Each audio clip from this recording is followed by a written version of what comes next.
राजस्थान की cultural ambassador के तौर पर प्रदेश के उप मुख्यमंत्री दिया कुमारी की छवि तेजी से ग्रोथ कर रही है। उनके उप मुख्यमंत्री बनने के बाद कई देशों के राजदूत, औद्योगिक घरानों के प्रतिनिधि और अंतर्राष्ट्रीय राजनेताओं से हुई मुलाकातों ने उनकी ग्लोबल कल्चरल एम्बेसडर की छवि को मजबूत किया है।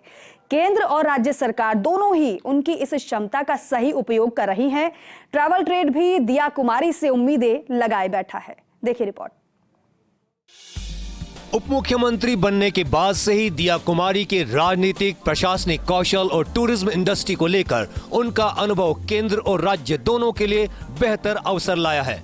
दिया कुमारी से फ्रांस के राष्ट्रपति इमैनुअल मैक्रों, यूएनओ के अध्यक्ष डेनिस फ्रांसिस और जापान, अमेरिका, इजराइल के राजदूत से मुलाकात के कई मायने निकाले जा रहे हैं।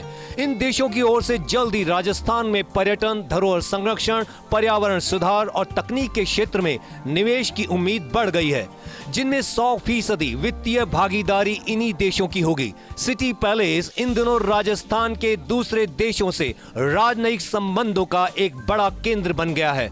City palace global diplomatic relations के एक बड़े केंद्र के तौर पर अपनी पहचान बनाने की ओर अग्रसर है। इस महीने 3 फरवरी को जापान के राजदूत हिरोशी सुजुकी और जापान के राजनीतिक मामलों के मंत्री सेइचिरो तागुची ने सिटी पैलेस में उप मुख्यमंत्री दिया कुमारी के साथ मुलाकात कर राजस्थान के पर्यटन, औद्योगिक निवेश और उद्योग व्यापार के असीम अवसरों को लेकर बातचीत की। इसके साथ ही 4 फरवरी को भारत में अमेरिका के राजदूत एरिक गारसिटी ने अपने परिजनों के साथ सिटी पैलेस में उप मुख्यमंत्री दिया कुमारी से मुलाकात की। वहीं 7 फरवरी को भारत में इजराइल के राजदूत और first secretary political affairs Naor Gilon ने सिटी पैलेस पहुंचकर डिप्टी सीएम दिया कुमारी से मुलाकात की। 9 फरवरी को कोका कोला के ईवीपी और अंतर्राष्ट्रीय विकास अध्यक्ष हेनरिक ब्राउन और उनका प्रतिनिधि मंडल भी उप मुख्यमंत्री दिया कुमारी से मुलाकात कर चुका है।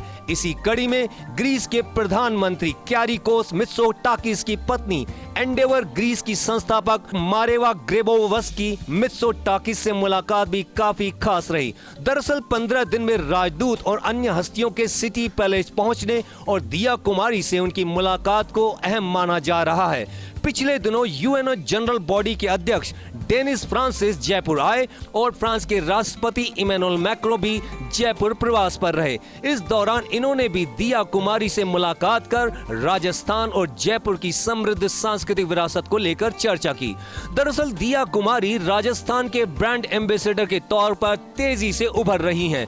जयपुर पूर्व राज परिवार के प्रतिनिधि के बतौर केंद्र और राज्य सरकार उन्हें डिप्लोमेटिक फेस के तौर पर आगे कर रही हैं। ऐसे में धरोहर संरक्षण और पर्यटन के क्षेत्र में दिया कुमारी तेजी से एक बड़े चेहरे के रूप में पहचान बन रही हैं।